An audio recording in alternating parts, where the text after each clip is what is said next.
the mystery of kingdom wealth. And recently the Lord began to reveal to me, many times we think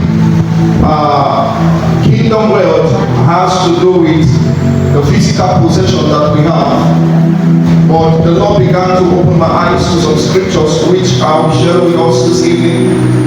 And I hope you know that true wealth is not mainly about possessions, but about stewardship and purpose. The Bible speaking in Luke chapter 12 verse 15, it says, "And he said to them, take heed and beware of covetousness, that one's life does not consist in the abundance of the things that he possesses." And when you travel to the book of Matthew chapter 6 verse 33, the Bible says, "Seek first the kingdom of God and his righteousness." He said, "Every other thing shall be what? Added unto you." Now, the mystery in that scripture is the word first. Hope you know that God is not against you seeking after other things, but God is against you seeking other things ahead of his kingdom. You are here under the sound of my voice. The only thing that gladdens your heart is the fatness of your account. You have failed completely. Perhaps you have placed some certain things ahead of God's kingdom. What you have done in reality is that you have brought yourself to the standard of this earth. In this world, there are three things that men pursue. Men pursue after wealth, influence, and fame. But in the kingdom of God, it is in his character to give to you everything as long as you make his kingdom your priority. The Bible speaking in 2 Corinthians chapter 10 verse 5, it says, "Casting down every imagination and every high thought that has exalted itself against the standard and against the knowledge of God, and bringing into captivity every thought to the obedience of God." And so you are here. What are those things that have taken the place of God in your life? What are those things that have ceased to take you away from God's presence? What are those things that have ceased to derail you from the presence of God? Anything that is able to take you away from God's presence has gotten you. It's a casting down every imagination. What are those imaginations? It could be finance, it could be money, it could be relationship. And so anything that has swayed you away from God's presence has gotten you. The Bible revealed to us in the book of Genesis chapter 9, it was a story of a certain guy called Noah. And God blessed Noah. He said, "Be fruitful, multiply, and replenish the earth." That was a prescribed pattern that God gave to them. There was an instruction that God gave to Noah and his descendants. And that instruction was for them to go to the earth and to populate the earth. But there was one descendant, one son of Noah, who rose up in Genesis chapter 9. He said, "No, we are not going to populate." His name was Nimrod. He was the one that commissioned the Tower of Babel. He said, "No, we are going to come together and we are going to build one world government." All this happened in Genesis chapter 11. He said, "No, we are going to rebel against God. We are going to build a one world government."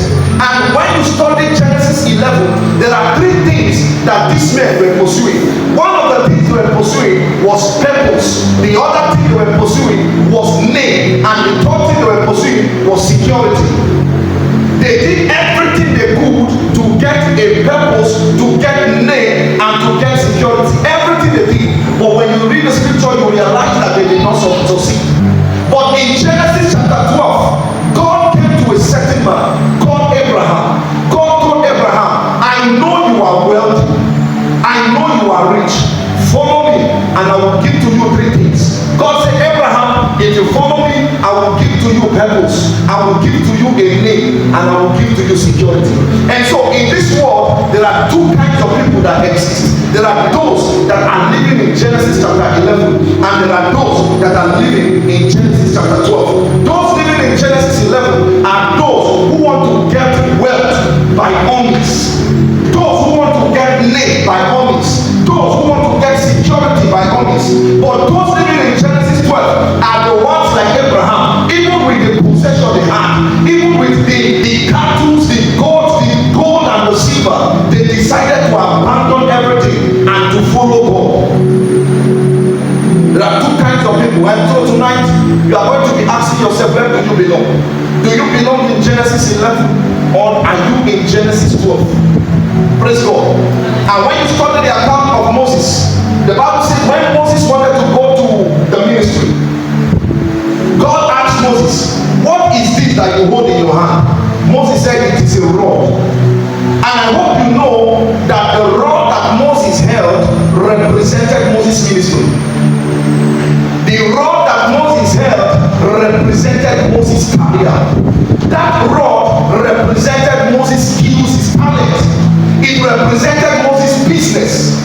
And God came to Moses. He said, Moses, Moses, one of the things you will do is that throw down the rod that you are holding.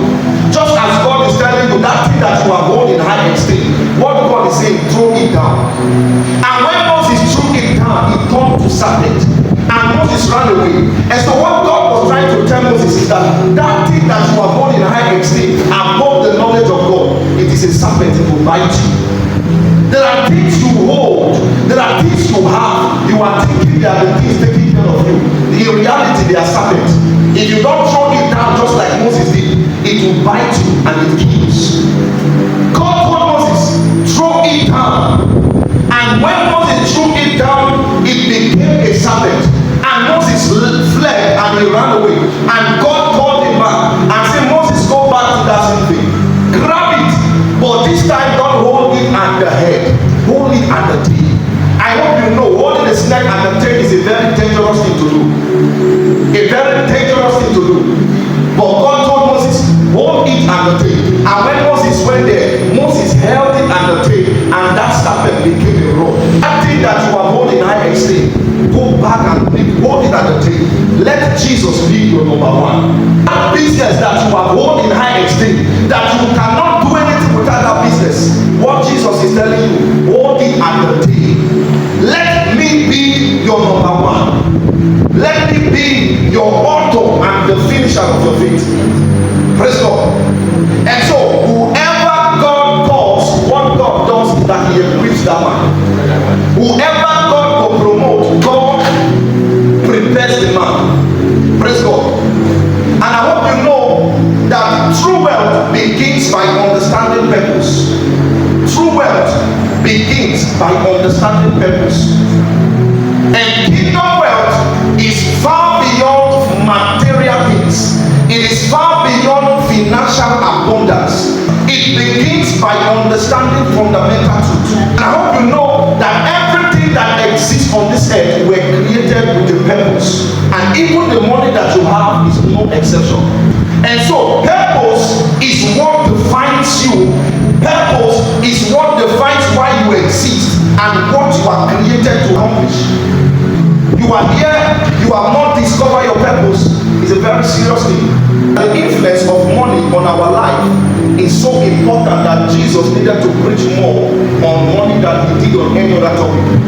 Jesus taught on the importance and the management of money than he did on the topic of faith and the topic of prayer. And so this tells us how important money is in our life. Jesus talked more about money than he did on any other topic. Israel, their deliverance will not be complete without economic freedom. And so your deliverance from the kingdom of darkness is not complete without economic freedom. You are here, you know within yourself that you are saved, that you are metamorphosized into the class of God, and yet poverty hovers around your tent. It is a mockery to what Jesus came on earth to do. Pastor in Jeremiah chapter 29 verse 11, he says, I know the thought I have towards you. They are the thought of good and not of evil. One of the thoughts of God for our life is that we become prosperous. One of the thoughts of God for our life is that we don't lack our mate. One of the thoughts of God for our life is that we are not barren. He says, I wish that thou mayest prosper, even as thy soul prospereth. If you are saved, there are things that automatically are supposed to be working for you. They are not working. It is a mockery to what God came on earth to do. And it's a sign that you need to arise and to reconnect with your purpose. Now the first thing of understanding what finance is by understanding that we are all stewards of everything that God has given to us. And who is a steward? A steward is someone who manages the property or the resources or the money or the finance of another person. And so as believer, we are all stewards, and you need to understand that the money that you have is not your own. It doesn't matter if you have two jobs that you are doing, you work in the morning and you work in the night. It doesn't matter if you have businesses. It doesn't matter if you have saved money for 20 years. it is not yours, it is God. The Bible says in James chapter 1 verse 17, it says every good and perfect gift comes from God. And so God is the source of everything that you have. And I hope you know that you did not force yourself into this earth. The life that you have, it is God who gave it to you.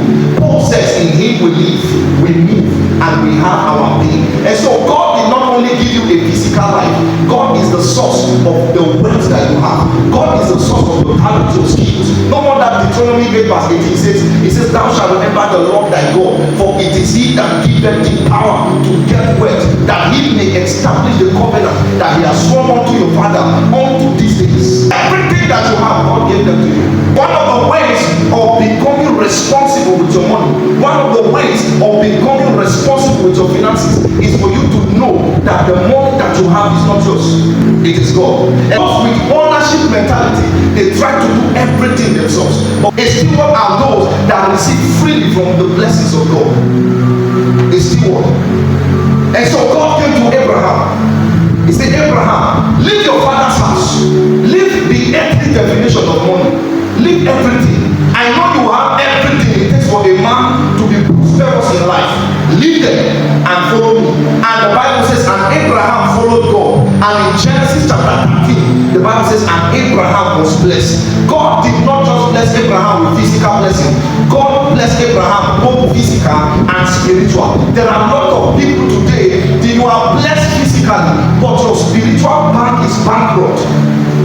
You are blessed materially, but you don't have anything in the realm of the spirit. The truth is this: when a man dies, you will go with nothing. But the things you have invested in the spirit are those things that will welcome you.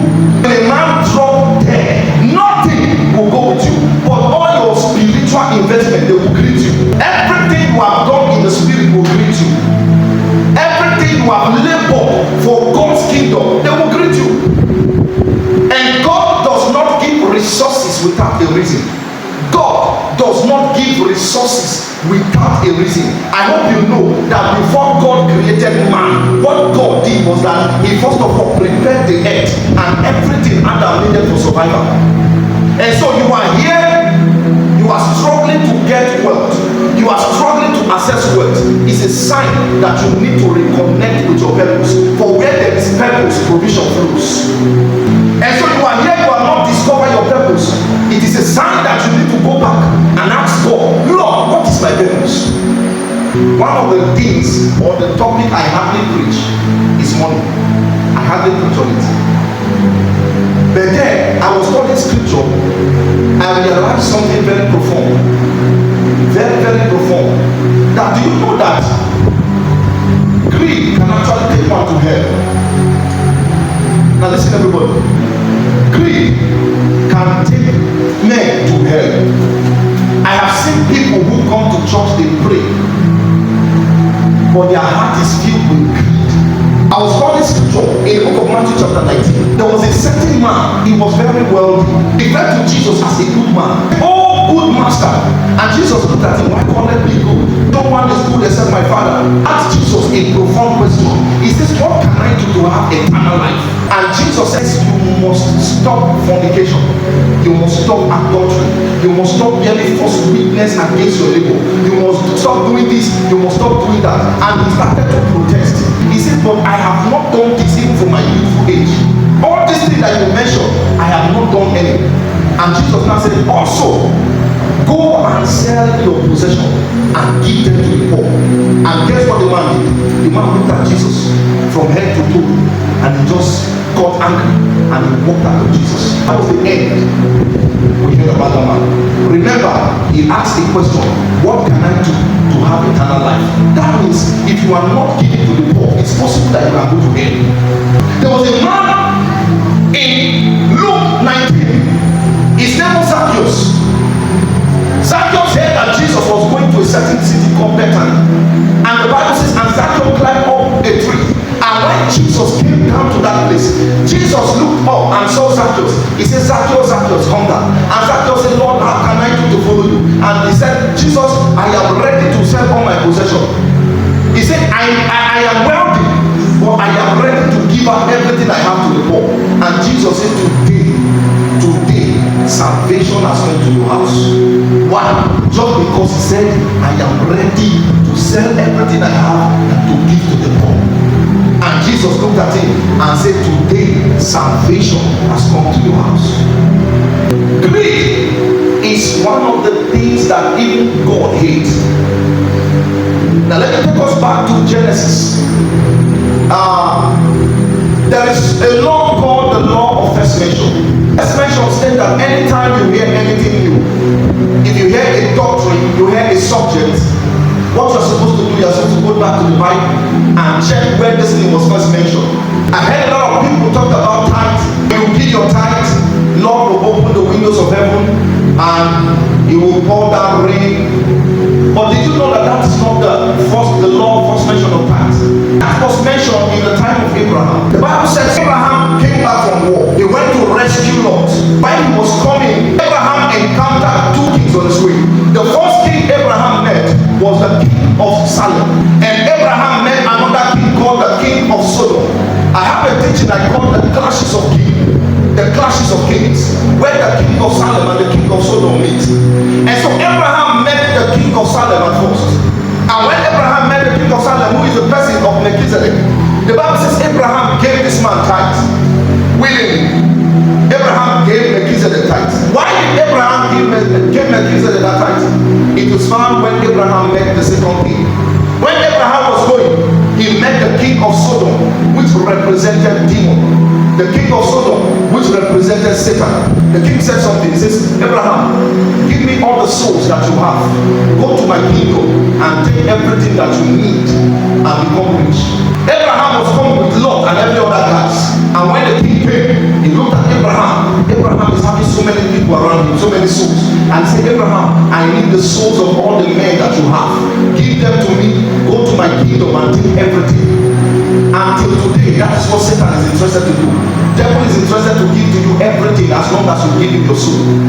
He came to Jesus, he said, bow down to me and I will give to you everything that is on the earth. And what did Abraham say?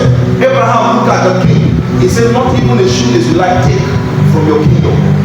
Not even a shoelace will I take from your kingdom. What did you think made Abraham to scale through? It was because Abraham paid tithe. Now, one of the things that you do when you pay tithe is that you keep the spirit of greed in your life. Not because God is pouring out blessings upon your life. And greed is one of the things that God hates. Whenever you pay your tithe, the first thing you are doing, there's a greedy nature inside of you. It is found in every man. Whenever you pay your tithe, you kill that greedy nature inside of you.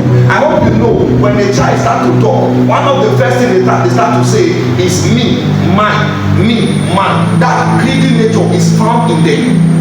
And so even till today, the children, anyone born on this earth, he automatically enter into that office of greed. Whenever you pay your tithe, you kill the spirit of greed, and greed can take you to hell. No wonder when the devil said something, if you don't pay your tithe, you will go to hell. Maybe many people do not understand the context of that thing. Not necessarily if you don't pay your tithe, you will go to hell because you don't pay your tithe. Are we together? Now, when you don't pay your tithe, there is this greedy nature you are still harboring in your heart. Because one of the reasons why people don't pay their tithe is because of greed. Why can't God bless me with 1 million? How can I go and give 100,000? No, it's greed. Jesus said something, for the prince of this world, they came together and they found nothing in him. So when Jesus come and search your heart, will he find greed in your heart? Whenever you pay your tithe, one of the things you are doing is that you are telling God, Lord, I am killing that nature. There was a time I was in the church one certain day, one Sunday like that. I had some cash that entered my hand and they called for tithes. I was struggling. I said, no, I needed this money for something. I need this money for something. And then the Spirit of God was telling me, pay it, pay it. I was battling with the Spirit. And when the Spirit of God overpowered me, I just dipped my hand in my pocket. I took the tithe basket off envelope and I put the tithe inside of it. When I gave my tithe, I noticed that there was peace first in my heart. There was peace. There was lightness in my heart. My heart became light. And that time, listen, the reason why you pay your tithe and you are not blessed is because you pay with greed. Some of you pay the tithe, but that greedy, you are still more money. Let me just give. But when you pay your tithe, when God convinces you, you give it. you notice that your heart first will become light.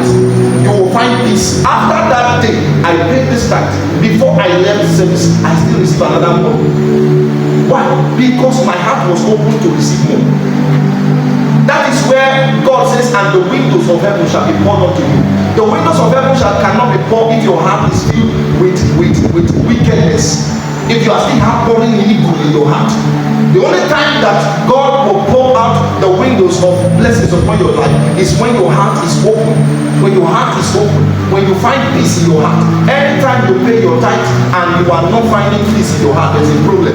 When you are here, you want God to bless you. You realize that whatever you have is not yours. It is God who giveth it to you. True wealth and the riches and the resources God gives to his children in order to propagate the kingdom of God. True wealth and the riches and the resources that God gives to his children to propagate the kingdom of God. In the school of the spirit, when a man is delivered from Egypt, the man is admitted immediately into the wilderness. There's a story of a certain man called Moses in the Bible. When Moses wanted to go out for his ministerial work, his ministerial assignment. Remember when Moses was in Egypt, Moses was the one time number 2 in the entire empire. Moses was a guy that had the knowledge of the Egyptian. Moses was a military hero. Moses was a guy who was respected. But right now in the wilderness, he's the most rejected. The Bible says in Genesis chapter 46 that in the eyes of the Egyptian, that the worst thing a man can do is to become a shepherd. And so while Moses was in the wilderness, Moses was a shepherd. A guy who was once respected, right now is the most rejected man. Anytime God wants to send you for an assignment, the first thing he does is that he introduces to you the wilderness experience. When God wanted to send Moses, he brought Moses first to the wilderness. Exodus chapter 2 verse 21. When I understood this story, I stopped complaining. I stopped murmuring. Why? When you compare yourself with other people, you will undervalue the resources God has given to you to fulfill your assignment. Every man on earth has a genuine assignment. Every man of God has a unique assignment. So is the resources required to fulfill it. There are people, some are called into businesses to open jobs and opportunity for others. There are people who are called into healthcare. They are using their wealth to transform that area. There are some people who are called into education. There are people who are called into different things. And so when God called you into a place, don't go and look at one brother because people are buying a lot of things for him. Then you want to abandon your assignment and then you no. Whatever God has called you, stay there. When you start to you were doing well, you were doing very good until you started to compare yourself with others. You were enjoying life very well. You were fulfilling your destiny until you saw one brother on Facebook who anytime is going for ministration, he wear one shoe that is shining and one suit that is blazing, and then you start to look at yourself and say, I'm not really doing well. But remember, there was a time that you were looking at yourself that yes, I am getting it. When you start to compare yourself with other people, you will just undervalue the provision that God has made for you to fulfill your assignment. And then you start to look at yourself like you're a failure. Everyone under the sound of my voice, there's a unique assignment God gave to you. And Moses understood this thing. The Bible says in Exodus chapter 2 verse 21, Moses came to the wilderness, and the Bible says, and Moses was content to be in the wilderness. Moses was content to be in the wilderness. And that's in Exodus chapter 2 verse 22. The Bible says, and Zipporah gave birth to a son, and Moses gave the name of that son Gershom. Now what does Gershom means? Gershom means I am a stranger. Praise the Lord. Gershom means I am a stranger. If you want to fulfill destiny, the first thing you need to know is that you are a Gershom. And until you realize that you are a stranger on this earth, you can never be content. Moses understood that he is a stranger in this land. He's a stranger that is fulfilling destiny and purpose. And the Bible says Moses was content to be in the wilderness. Until you get to the point where you understand that you are a stranger, you will never be content. You are a stranger. There is a time will come when the maker who called you as steward, he will call you home, and then you start to give report of everything that you did on earth. Moses understood that fact, that a time will come when he will leave the earth. He understood that he's a stranger, and then the Bible says, and Moses was content to be in the wilderness. When you understand that in this earth realm, a time will come when you will go and give report to Jesus, to God who called you. Everyone, there's an assignment that you came to do, and so when Jesus calls you, you appear before him, and then you will give an account of everything that he has asked you to do on it. Everyone. So what God is telling us tonight, you have compared yourself a lot. In fact, right now, you are even seeing yourself as a failure, as someone that can never achieve that thing that God has asked you to do. The assignment might look big, but because you are comparing yourself, now you have reduced yourself to something else. God is a big God, and anything you are doing must be big. If you are poor, it doesn't mean you should talk poor. Speak global. What are you speaking concerning your assignment? Have you not read? The Bible says, and God spoke, and in Genesis chapter 31, that everything that God spoke came to pass. What do you wake up in the morning and say to yourself? What do you do whenever you wake up in the morning? How do you see yourself? Where are you seeing yourself in the next 5 years? Where are you seeing yourself in the next 10 years? What are you speaking concerning your destiny, concerning your relationship, concerning your children, concerning your business? What are you speaking?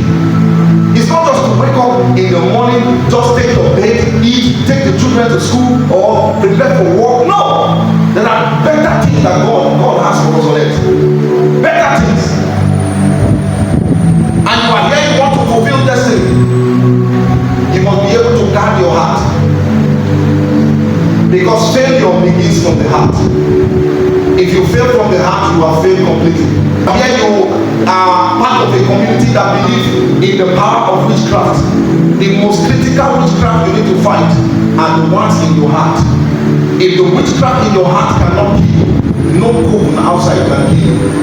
It says guard your heart with all diligence, for out of it are the issues of life. And so poverty and prosperity flows from the heart. If you must be rich, it comes from the heart. If you must be poor, it comes from the heart. Praise God. Can I see those who want to be rich in this life? Can you say praise God?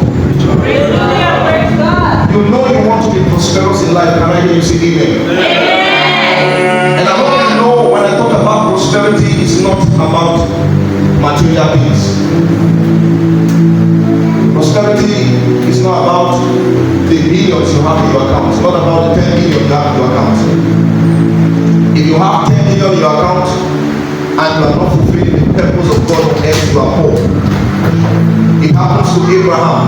Abraham was rich, but he was not fulfilling destiny. He was not fulfilling purpose. And God looked at Abraham, a man who was rich, a man who was respected, a religious man, but he was heading for hell. He was not fulfilling purpose. And God came and God gave Abraham a purpose. I want you to bow down your head. You have not discovered your purpose. I want you to speak to God and say, Lord, help me to discover my purpose. Help me to discover my purpose. Help me to discover my purpose.